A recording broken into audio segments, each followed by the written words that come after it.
Hello everyone and welcome back to the Purveyor in Fallout 76. Today we're going to spend 1,000 scrip on all 3-star legendary ranged weapons, as always in the hopes of finding some good stuff to feature in Weapon Spotlight videos. Remember, if you like videos like this one and want to see more Fallout 76 content, go ahead and subscribe. There's always a lot more to come on the channel. Okay, let's get right to it. Let's see if Mama Mumbles decides if she likes us or not today. Alright, our first roll is a bloodied Gatling gun with VATS hit chance and faster reload. Okay, so she might like us today. That's good. Good sign. Bloodied, always a great effect to get. The Gatling gun is one of those unique heavy guns that does pretty solid per shot damage. At the cost, of course, of fire rate. It's not a very high DPS weapon, but that's okay because it's the kind of weapon that you want to carry with you as sort of a backup for when you're going against squishier enemies and you don't necessarily need all that DPS. You don't necessarily want to burn through your whole ammo supply to kill a mole rat. VATS hit chance is actually useful on this weapon. While normally heavy gunners aren't going to rely a lot on VATS, it could be good with this one, where you're really firing single shots. And of course, faster reload is not a bad thing on any heavy gun. They always tend to take a couple of seconds to reload. So this is a very solid roll. Not my favorite weapon of all time, but definitely a good one to get us started. Let's see what's next.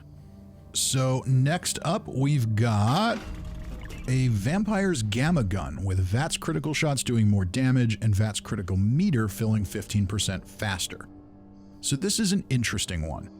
The Gamma Gun, at least in my experience, I do tend to use it in VATS because it's just kind of weird to shoot. You don't really have a sight on it. So VATS is very helpful with it. So having those VATS perks doesn't hurt on a Gamma Gun. The Vampire's effect, that would give us some more health after we shoot it. That's also kind of interesting. So the downside to this weapon is it doesn't have a lot of ammo capacity. So if you put an automatic mod on it, it does tend to kind of burn through all your ammo really quick. But it could be an interesting one to take a look at. It could also be interesting for PvP. At least at the time I'm recording this video, there is a bug where most weapons in PvP don't work with VATS, but Gamma Guns do, along with a couple of other things. So if you are a PvPer and you use VATS, this one could be interesting because you've got some extra VATS perks and you get some health regeneration. That's probably a pretty cheap way to go about it, but hey, maybe you can get something out of it. Of course, that is a bug. It may be fixed by the time this video comes out. Oh, wow. Okay, next one. AntiArmor Gauss Rifle. VATS critical shots doing more damage and 50 damage resistance while aiming. So this is a really solid roll for a sniper character. AntiArmor is an excellent effect. It just flat out ignores 50% of your target's armor. So you're really squishy enemies that don't have any armor. There's not really any benefit there, but that's okay because they're really squishy and they're going to die easy anyway. But your tankier enemies like super mutants and bosses, you're going to just flat out ignore half their armor, so you can do quite a bit of damage with a weapon like this. VATS critical shots doing more damage is also good because, well, you're probably going to do some of that. And then the flip side of that is 50 damage resistance while aiming gives you a benefit for when you're not in VATS. So if you're sniping with it with a scope, then you've got a little more protection there while you do that, just in case you get detected and something decides to smack you around a little bit. So definitely a solid roll. It's a versatile roll. Probably not what somebody would go for in the ideal circumstances, but very solid all-around Gauss rifle if that's your kind of thing. Let's move on and see what's next. Alright, and now we've got an Executioner's Railway Rifle with faster fire rate and 50 damage resistance while aiming. So this is an interesting one. Executioners is an effect that since One Wasteland, I think is much more valuable than it once was. We're taking a lot more shots on our targets. So weapons that do more damage when they are at low health, that's a little more valuable than it used to be where we were just killing everything in one shot.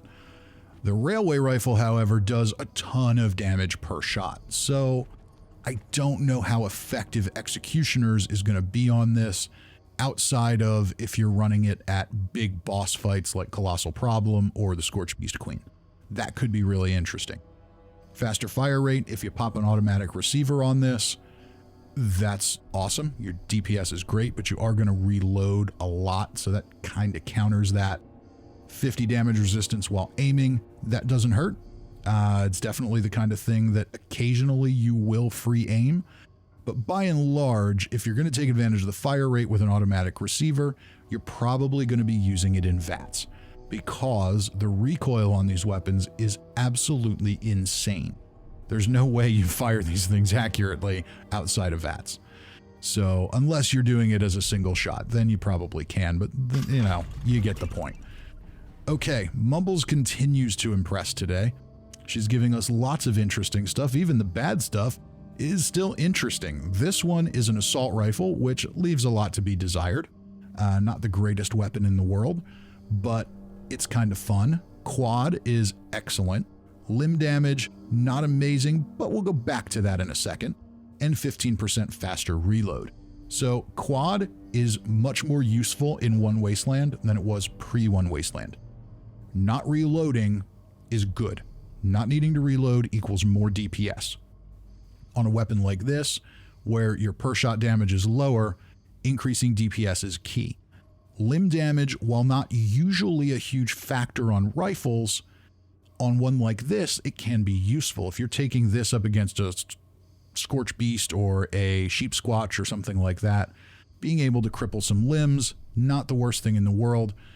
Reload on an assault rifle is already lightning fast, so not too worried about that, but overall very good. And now we've got another interesting one. Troubleshooters Handmade with VATS hit chance and 50 damage resistance while aiming. So this is one that could be very useful for somebody inside of daily ops. Situational effects are not normally the most desirable of the legendary effects, but since daily ops, we can predict super mutants, robots. We know what we need. So having a weapon around like this could be pretty good for somebody. VATS hit chance is great if you are a VATS critical build, but then again, you've got 50 DR while aiming, so if you happen to take this up against the invisible robots in the daily ops when you can't use VATS, well, you've got a little extra protection there, and that's not necessarily a bad thing. So not a bad roll. Not the best handmade in the world by any means, but not bad at all. Let's see what's next. All right, come on, Mama Mumbles. Yeah, we were due for some crap. Okay, an exterminator's laser pistol with fire rate and faster movement speed while aiming. I feel like I get one of these in every video. Maybe they're all just blurring together at this point, but yeah. Exterminators, not a great effect. It's highly situational, and unfortunately, there just aren't really any situations where we need it. Faster fire rate is certainly a good thing, but you're probably going to find a better laser pistol than this if that's what you're going to use.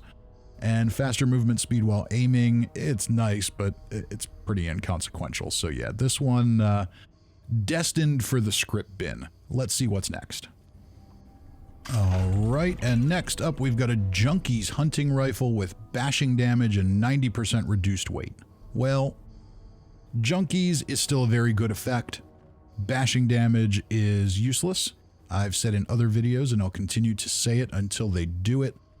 Bashing damage, that effect should be changed from damage increased by 40% to bashing speed increased by 40%. Damage from bashing is pointless and useless in every way, but speed from it could be interesting and useful, especially in daily ops with resilient enemies. 90% reduced weight on this isn't a bad thing, but by the time you get some mods on it, you're not even going to notice it. So probably not an ideal choice for most junkie builds, but hey, maybe it could be. It's better than nothing. All right, we got two left. Let's see what we've got.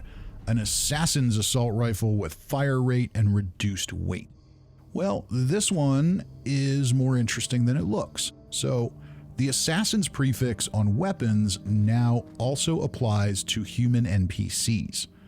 So your Blood Eagles in the Daily Op could be victims of this weapon. You could save this one up and use it for that. Faster fire rate is always good. That's going to help with your DPS. And reduced weight is also helpful on a weapon like this. You're not going to use this weapon all the time. You're not going to carry it around with you. You don't want to invest in it. But if it's lightweight, you can, in theory, keep it around just for when you have those daily ops where you're going up against human NPCs, or when you're doing quests where you're going up against human NPCs. So not a bad roll, not a great one. There's certainly better assault rifles than this. Honestly, I'd take the quad assault rifle over this one, but if you don't have a quad assault rifle and you want to use an assault rifle, well, this one's not a bad one in at least certain situations that at the very least are predictable. So it's not the worst idea in the world to keep something like this around. Let's see what we can get on our final roll. And it's a Zealots explosive lever action rifle. So 30% damage to scorched, bullets explode for area damage, and faster movement speed while aiming. So the Zealots effect is not the most desirable of the situational effects, but it's not the least desirable either. Explosive is always good, and since One Wasteland, it's a little more valuable than it used to be. Faster movement speed while aiming is take it or leave it. So the scenario where you use this weapon is Scorched Earth at mid-levels. You're going to use this to take out ads. You're going to get some extra damage. You're going to get splash damage from your explosive bullets, so you get to tag everything. You're not going to take down the Queen on your own with this weapon, but it could be an interesting one to use to grind some XP and level a little bit at an event like Scorched Earth. And with that, ladies and gentlemen, we have reached the end of today's visit to Mama Mumbles. We got some good stuff today. This was definitely a good visit, so I'm looking forward to seeing what we get next time and seeing if maybe we can do something interesting with some of these weapons in the future. If you enjoyed it, if you had a good time, by all means, please drop a like, subscribe, leave a comment. Other than that, I'll see you next time. Till then, I'm Fisty McRib.